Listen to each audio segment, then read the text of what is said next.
Compliance is a profession where people work tirelessly to make the world a better place. And there are hundreds of amazing and inspiring women who have helped the field develop into what it is today. Great Women in Compliance is part of the Compliance Podcast Network, so join Mary Shirley and Lisa Fine as they talk with women in compliance who are making a difference. Welcome to the Great Women in Compliance podcast with Lisa Fine and Mary Shirley. Our podcast sits proudly with other compliance-related podcasts on the Compliance Podcast Network. We're also very pleased to be sponsored by Corporate Compliance Insights. Check out their website for the latest compliance news and bright ideas. I'm Mary Shirley, and today I'm excited to be speaking on part one of a two-part series with Andrea Falcione from Rethink Compliance. Why am I so excited, you may be asking, dear listener? Well, best practices and codes of conduct and policy drafting are near and dear to my heart. I am such a nerd about this topic that at any given time, I have a list of favorite compliance codes. If your company has an awesome code that needs to be admired, please send it to me. Andrea and I will kick off the series with today's episode, which focuses on codes of conduct. And then we invite you to join us again next time for the second episode, which is going to focus on policies. Welcome, Andrea. Thanks so much for being here and offering your considerable subject matter expertise. Why don't you start by telling us about yourself? Sure, absolutely, Mary, and thank you for having me. Really appreciate the opportunity. And by the way, I'm a nerd too, so that works out well. There are very few people who are excited to talk about this stuff. So actually, funny story. I was on a phone with a client just this morning, and we were just prattling on, and she said, "It's so nice to be talking to somebody who has like this similar, excitement about these topics, because my company maybe not so much, So anyway, so I'm Andrea Falcione. I am a principal and head of advisory services at Rethink Compliance. I am a lawyer by trade, so I practiced law for about 10 years doing mergers and acquisitions and securities work. And then in 2004, had the lucky opportunity and frankly just fell into the compliance and ethics space. And it was the best changing career that I've ever, I really did not love the practice of law, and I love what I do now. So for me, I've been consulting with companies ever since that. And for me, I love compliance because it's so collaborative. You can put two companies in the same industry in the same room and they will discuss compliance because all boats rise with the tide. And when you're a practicing lawyer, you're fighting with somebody every single day, regardless of what kind of law you practice, and that gets exhausting. So anyway, it's super nice to be here. And I'm excited to talk about codes. Wonderful. Thank you. All right. So I guess it makes sense to start right at the beginning of the process. Most companies by now have a code of conduct, and so they're likely to be revamping rather than drafting one from scratch. And I recently saw a post by Ricardo Pelafone on LinkedIn about he was querying where did it come from, the idea that you need to refresh your code of conduct every so often. And I think he was especially emphasizing the fact that given that your core values and the standards that you hold dear are unlikely to change over the course of time, where did it come from that we're supposed to wash, rinse, repeat every so often? And the general consensus, including my own opinion, is that say annually is going to be much too much, particularly because the foundational values and elements of your compliance program are likely to be fairly static, as Ricardo pointed out. However, I do believe that it's necessary to refresh it from time to time, perhaps because of a legislative change or societal focus and values needing to be further enhanced and committed to. For example, at the moment, some companies might be revisiting their diversity and inclusion content and building that out further in light of recent topical events pertaining to the Black Lives Matter movement. So, Andrea, could you give us some more indicators as to when the time is right for a code to be reviewed and refreshed, and how often should this be happening? Sure. Yeah. So I'll start with, I don't think there's a hard and fast rule, and I don't think there should be a hard and fast rule, because I think at the end of the day, all organizations are different. Each industry is different. Every risk profile is different. What I will say is that I'm probably surprised. There are a fair number of companies out there that are still operating off of like a Word document that was drafted by a lawyer. Yep. And so those companies, I think it's very clear, nobody's reading those documents, right? Nobody is referring to those codes of conduct. And so moving to a more, user-friendly designed version that kind of looks like a marketing document with lots of images that remind you of your company, I think actually is really important in terms of driving user engagement. Yes. So I'll start by saying that. The other thing is that certainly, as you mentioned, Mary, like to the extent that there are legislative changes, certainly we need to all be looking at our codes to make sure that we're keeping up with the times, right? So I'll, never forget back in, I'm going to say it was 2008. I don't know if that's exactly right, but suddenly, we should probably be addressing social media risks, right? Those kinds of things. And then obviously, as like CCPA comes in, you just got to make sure the privacy and data protection provisions are up to speed and all that stuff. So I think that those are two big things. And then the other thing is that I think a lot of organizations now, particularly in light of the most recent DOJ guidance, are starting to think about whether and how to take their codes more digital. So taking it from the Word document to the fancy PDF, the designed PDF to now something that people can interact with online, which then gives them the ability to track data analytics and usage and all that kind of stuff. Yeah, so we're talking about, let's say, for example, you want to know which areas of the code are being referenced the most, and then that will help you identify what topics you could do more training on or provide supplementary learning aids like frequently asked question documents. By studying the number of clicks, that'll give you that information. Exactly. And again, DOJ seems to be, focusing very heavily on data analytics and use of data in programs, to measure effectiveness. And the unfortunate thing that I will say though, is that, it's a little bit of like, be careful what you measure, because you very well may find that over the course of a year, 2 people in your organization are, accessing your code of conduct. And that's a problem, obviously. And so then, trying to address the issues that may be illuminated, based on being able to track data and the like. So I think that's the sort of next big push. And we certainly are seeing more and more clients moving in a digital direction. But, I agree, like there doesn't have to be shouldn't be a hard and fast rule. And look, at the end of the day, everything in business generally, certainly everything compliance related is you have to do a cost benefit analysis. And is it worth it to be upgrading your code of conduct? And if so, why? And frankly, making a business case for it. And I think there are steps along the way where you can make that business case for sure as technology changes and frankly, people's, attention spans change, right? Codes of conduct used to be, 50 pages long. And now they're generally much shorter. So I think there are like triggers that most organizations would want to think about updating. You raise an interesting question about how, if only a few people are looking at the code of conduct, that could indicate a problem.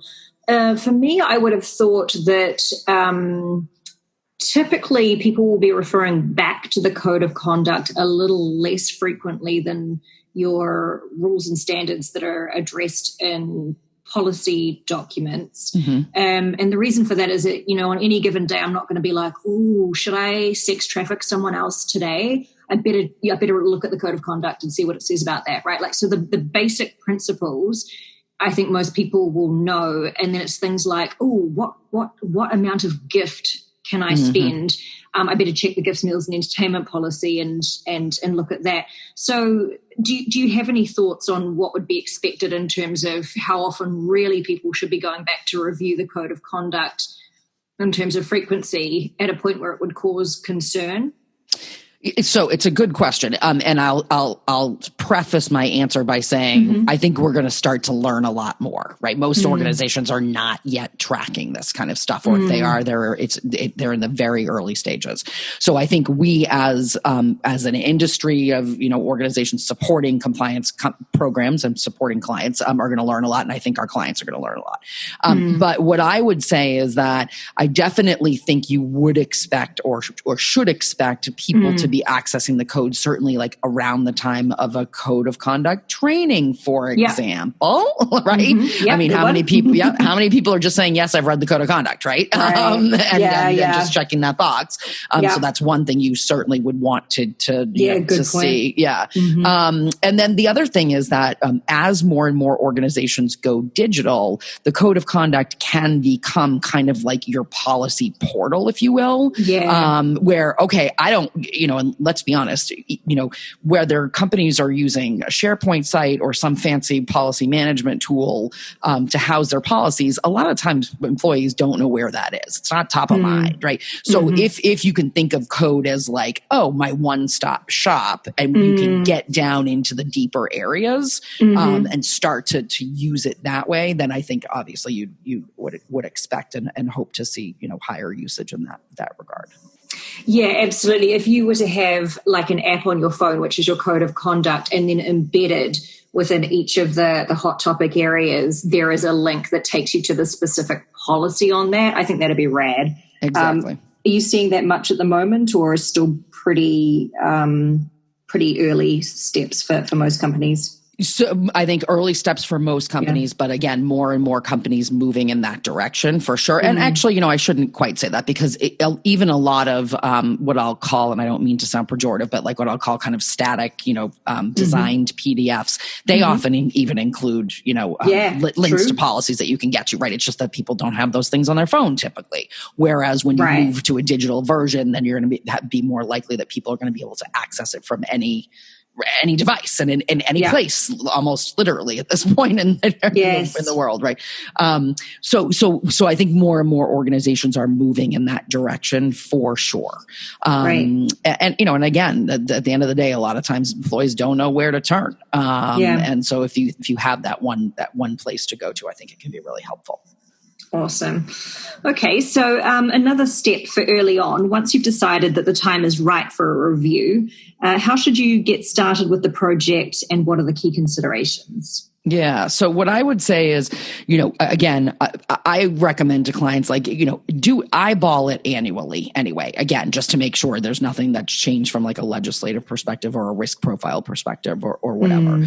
But when you decide that you're going to undertake a big project, right, to do a big revamp, I think a great starting point really is to think hard about who your stakeholders are, and how many subject matter experts are you going to bring to the table? And I would also say, and this is doable in some organizations and a lot less doable in others, but like try to limit that universe as much as possible, because the old adage is totally true. Like if there's too many cooks in the kitchen, then you never end up accomplishing anything, or it takes a really, really long time. So I would say think about what your stakeholder group is going to look like. A lot of times what we find as well is that, like, if you sort of bring people to the table and you let them feel like, oh, we consulted with you, a lot of times they'll drop off because they'll have other things to do, or they'll think to themselves, this doesn't need to be a priority for me. So sometimes that can be, from a political perspective, can actually be pretty helpful. So I think that's the biggest thing, is like sort of managing your stakeholder group and managing your stakeholder expectations, honestly. And then I would also say that if as an organization is deciding to go digital, and frankly we've learned this lesson also at Rethink, that engage IT early and often. Right? Early and often. And I mean, there's lots of different ways you can go digital. Sometimes, frankly, there's options out there where you don't really need to rely on IT that much, which is, in a lot of organizations, really, really helpful. So that's one thing. And then the other thing is branding. So, get both IT and brand, bring brand to the table immediately. And again, early and often, because we have certainly found ourselves in situations where, we end up having to take a hard left when we were not expecting to.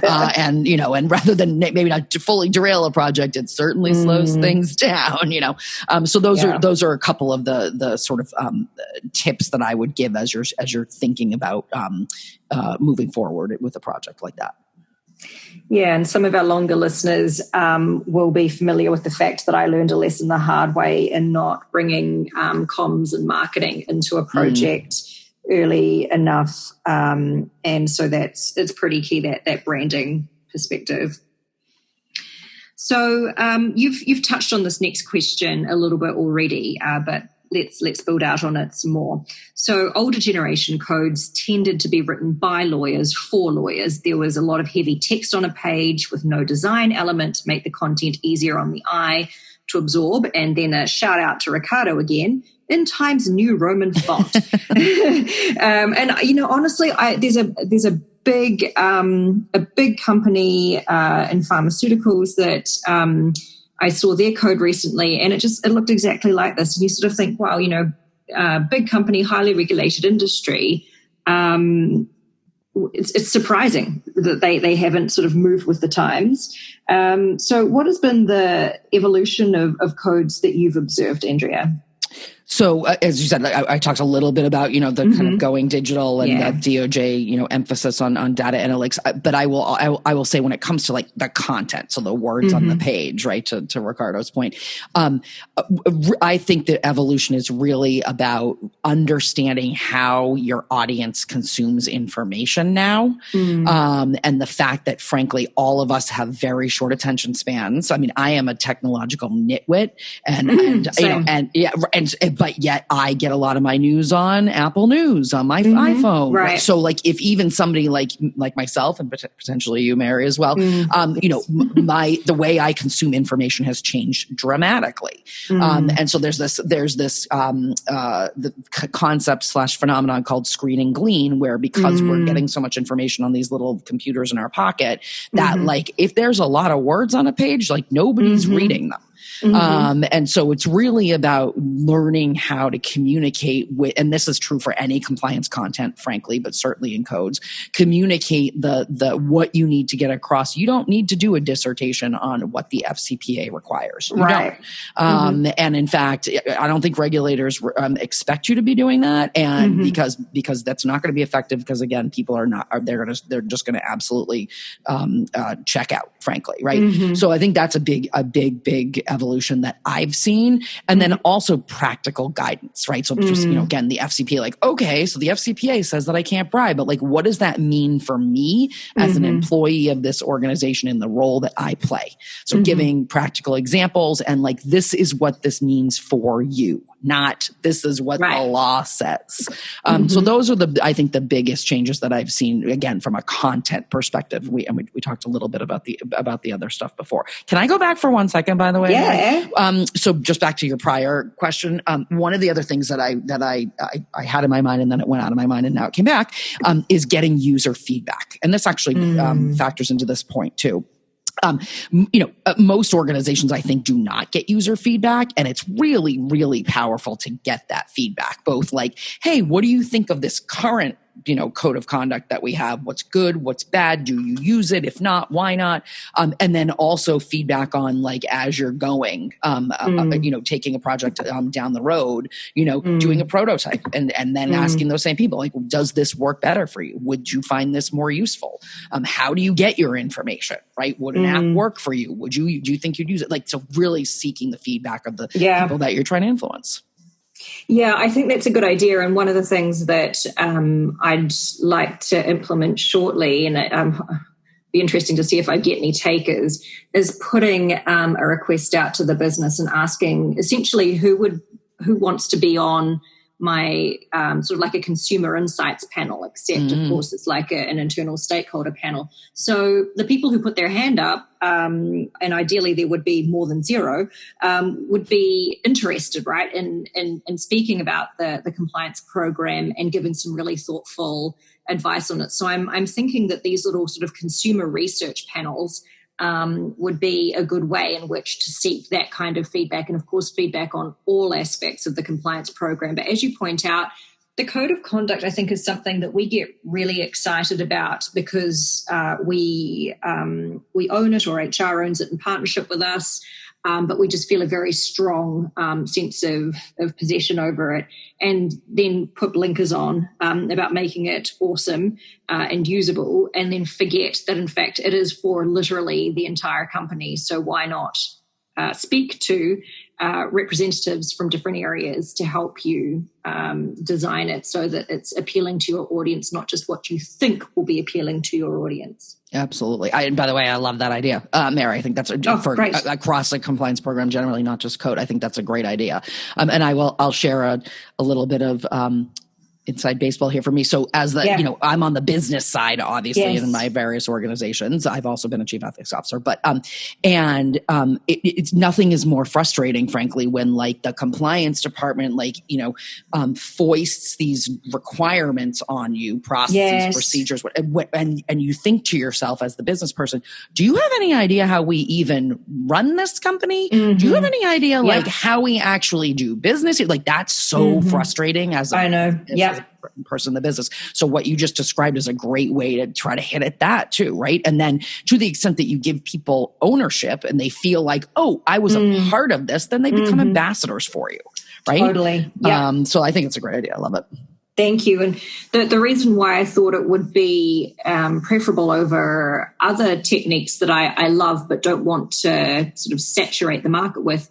So I like doing culture of integrity surveys. However, you can't do those every 5 seconds, right? And to the entire company. So the idea of these focus groups would be to have people who are essentially volunteering and, are sick of us unilaterally sending stuff their way without proper consultation. So they've got a vested interest, and hopefully collecting diverse views from various areas. I'll let you know how it goes. Please do. And then I'm going to steal it and I'm going to suggest it to all my clients. Can I have some royalties from that? Right. All right. So that was really interesting from the perspective of content, and it segues beautifully into the next question that I have for you, which is, what is the message and tone that we need to be getting across in our codes and that needs to be expressed? And is it expected to vary from company to company? Interesting. So message and tone, as far as I'm concerned, is like we should no longer be saying like, don't do this, don't do this, don't do this, don't do this, because that is just, again, not user friendly. I'm going to think to myself, as a consumer of the compliance program, like this is awful. So I think a more inclusive and friendlier, sounds a little weird, but like a more inclusive tone to say like, we are all in this together. Right. This is not the company foisting these requirements upon you. This is, we're all in this together, and compliance and ethical behavior and corporate integrity is the responsibility of everyone. So I think that's a huge, and I don't think it should vary from company to company or frankly from industry to industry. Like you hear a lot of like, well, in the financial services industry, we have to do things this way and this way. And when it comes to code of conduct, like I just think that's nonsense, honestly.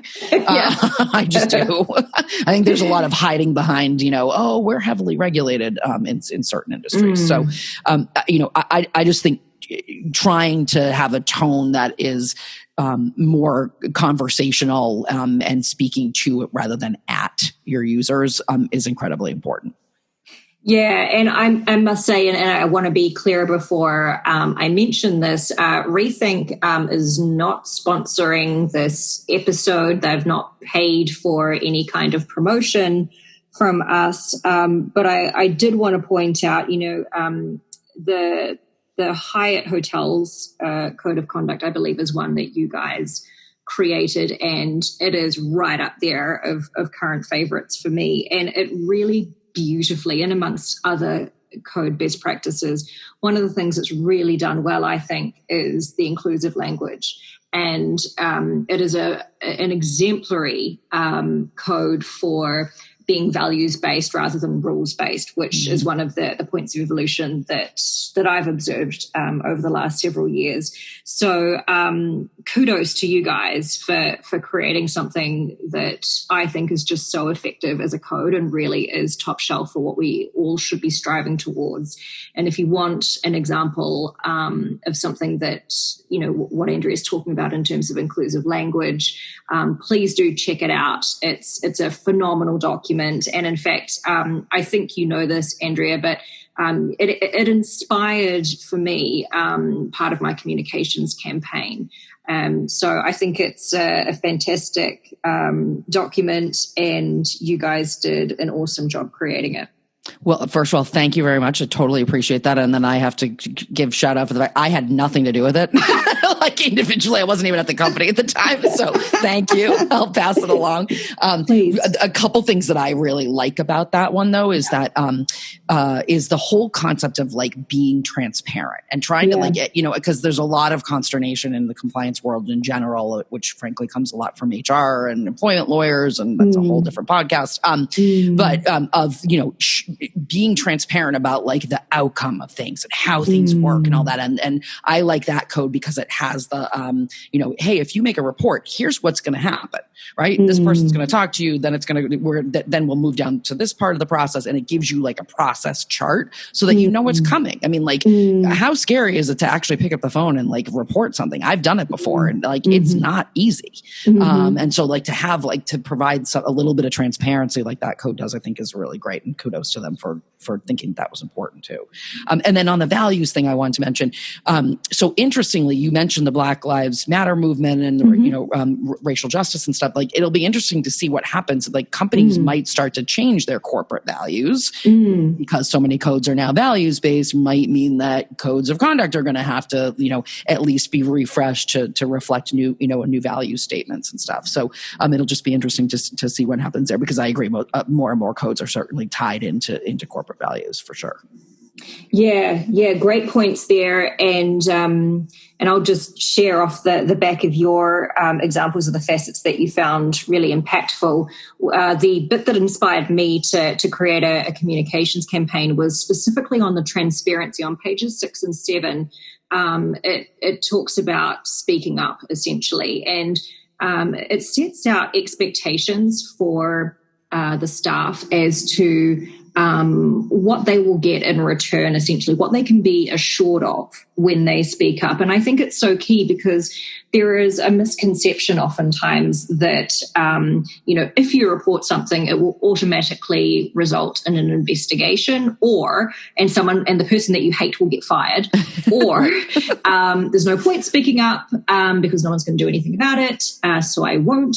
Or that if you did speak up, that you're owed the outcome, right? The company owes you an update as to what happened, exactly what any kind of disciplinary action was, and that's not always the case. In fact, I'd probably say for the majority of cases, especially in countries where data privacy regimes are pretty robust, that's very unlikely, in fact.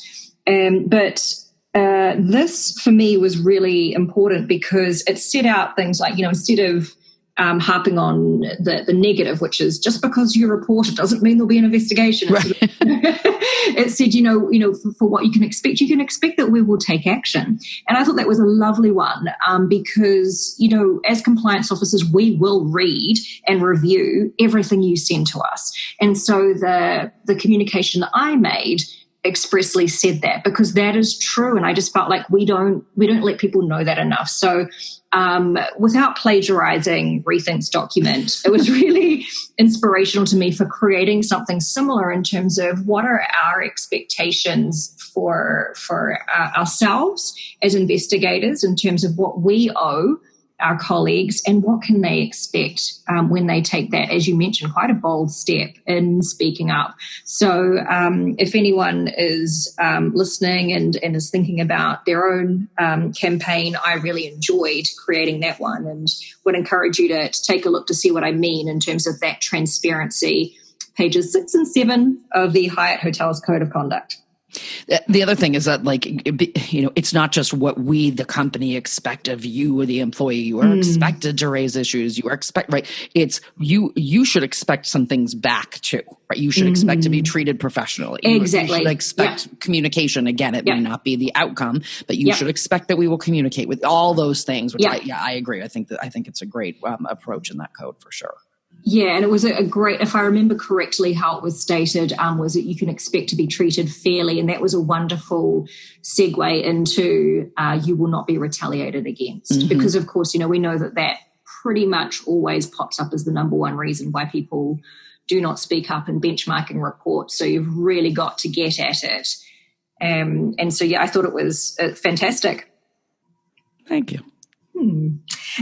So one of my favorite features of a code is in the Mcdonald Supplier Code of Conduct, where they managed to weave in quotes from management staff discussing integrity throughout the document. And it's extra cool that they made sure to get leaders from, all regions, not just Team America. What are some of the snazziest features you've seen in codes that some of our listeners might want to consider? So I like that feature too, but there's a negative is not the right word. There's a warning with that feature, right? Which is that, like, if somebody leaves or God forbid is asked to leave or forced to leave an organization. And I have had that happen before. Like, I have had a client who, in the code of conduct, there's like an actual photo of actual employees. And that seems great in terms of like making it feel like it's us or whatever. Yes. And then in the, anti-harassment section, that dude ended up getting fired for harassing someone. And like, how quickly can you update the code, right? If it's a static PDF document, that's actually not that easy. If it's a digital document, it's easier to make a quick update. So there are pros and cons of that approach for sure. Though I like it, obviously, because it's at the top and the like. And in fact, we're working with a client right now that was really seriously considering like an employee. This is a digital code project. Excuse me. So like employee videos. And same thing. It was a little bit of like it's a great idea. It's super creative and innovative, but like be careful, Right. So I throw that out there as something to think about. But what I like about, again, going digital is that you can do so much more with your code. Like, so, a lot of codes, let me rephrase. I think virtually every code at least should have, the message from the CEO, right? And it's a letter and it talks about integrity and all that stuff, right? It's got the CEO's picture. When you go to digital, that can be a video. Right. And some of our clients have some really innovative, great videos. And then you can actually provide some teaching moments, like with videos that teach or whatever. You can seek information back from employees. So rather than just pushing information out, like you could include in a digital code, like a little questionnaire, like, how'd you get here? Why are you here? So then you're getting like actual data back that's meaningful to you that you can then improve upon, whether it's your code or your overall program or whatever it is. So I just love the concept of all the things that you can do if you take your code out of a static PDF. And again, some PDFs are awesome. That Hyatt one is a PDF and it's beautiful. I mean, it's fantastic. It's just a little bit more limiting. So those are the things that I'm like that we're getting super excited about for sure. Do you know much about the cost of sort of making a digital one? And the reason I ask is that I very enthusiastically attended a panel session at a conference a couple of years back, and it was about how a company had turned their code of conduct into an app. And I thought, oh gosh, this sounds incredibly sexy. I must get on it.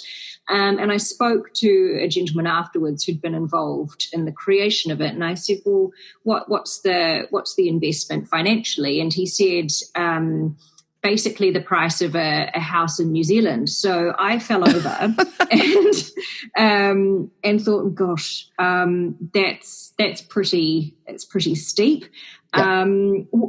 So for some of the stuff that you're thinking of, is it sort of in the several $100,000 range, or can I have a house and a code? You could have a house and a code. So I will say that there are, and when we were figuring out what our product was going to be, like, we went down, did a lot of product research to figure out what we do that's truly digital, and not just putting a PDF, online. But that is cost effective because we've heard lots of those stories as well, right? And like an app is super cool.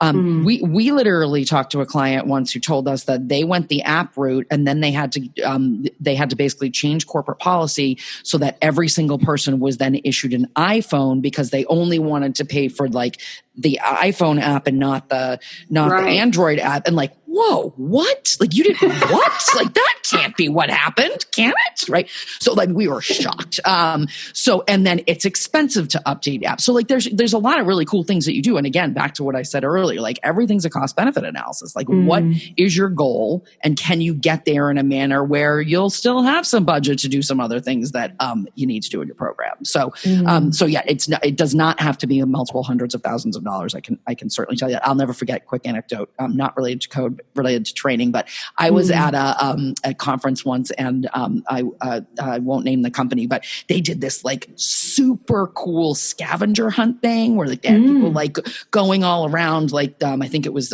Washington DC, and they went to museums, and then they created a training, like an online training, like based on that. And it was so expensive. It was like, I mean, it was not reality for anybody else in the room, honest to God. Like, because somebody asked the question, and I was like, wow, super cool. Thanks for not helping me. So anyway, I mean, it was really cool, but most companies are not going to have that kind of budget. So anyway, it was, you can do this in a much more cost-effective manner. Okay, super. That's good to hear. And then that actually is connected to my last question for you for this episode. I was going to ask you about your thoughts on making the codes available on apps. And the reason why this is a tough one for me is that, so for example, my current company, we have a lot of people that are on the manufacturing floor. They wouldn't necessarily be issued with a work phone. And I think there are a lot of other companies in this position, maybe not manufacturing, but maybe other roles in the company where you wouldn't typically be issued with a business device. So what are your thoughts on making codes available to employees as an app on their phones? So I think there's a lot of really great things about an app, right? And so, and for example, some companies that have gone that route have made it like open source. And so you can just go to the app store and find, this particular company's compliance app or code app or whatever. And so therefore it doesn't really matter whether or not somebody has a work phone issued to them, because they can get to it, because, Mary Shirley and Andrea Falcione can get to it too. So, so I think, but it doesn't have to be an app. Like there are, you can create I don't know how to do this, Mary, so don't ask me, but you can create a tile on your phone that basically just like links to essentially like a microsite, a website that would be your digital code, right? So it doesn't have to, people think app can be very challenging to deal with and expensive and hard to maintain. So you can get the same, essentially the same outcome slightly differently. But I do think honestly, like being able to access it, regardless of what your role is, it can't be the only way to access your code, obviously. But being able to access it on a mobile device, I think it is incredibly powerful, because let's be honest, the vast majority of people, regardless of their role, they may not have a company phone, but they have a phone.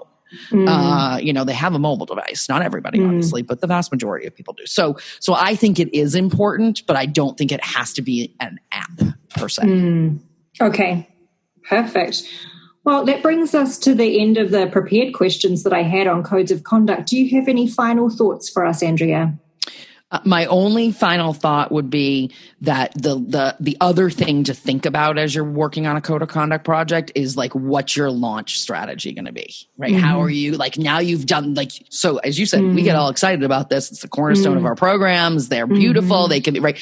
But like, sort of then what? And so I think that's like the next logical step for people to be taking, which is that you can't be doing this in a vacuum. You have to be thinking about sort of the ongoing, how this thing lives, how it gets out there and how it lives. So that was it. Lovely. Well, thank you so much for your time and expertise. It was super interesting, and I'm sure has got on many minds thinking about their own policies and their own companies. So thank you, and we look forward to speaking with you next time. Thank you.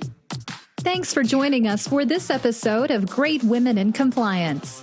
We hope you'll join us in honoring the great women in the compliance field by subscribing to this podcast and leaving a review.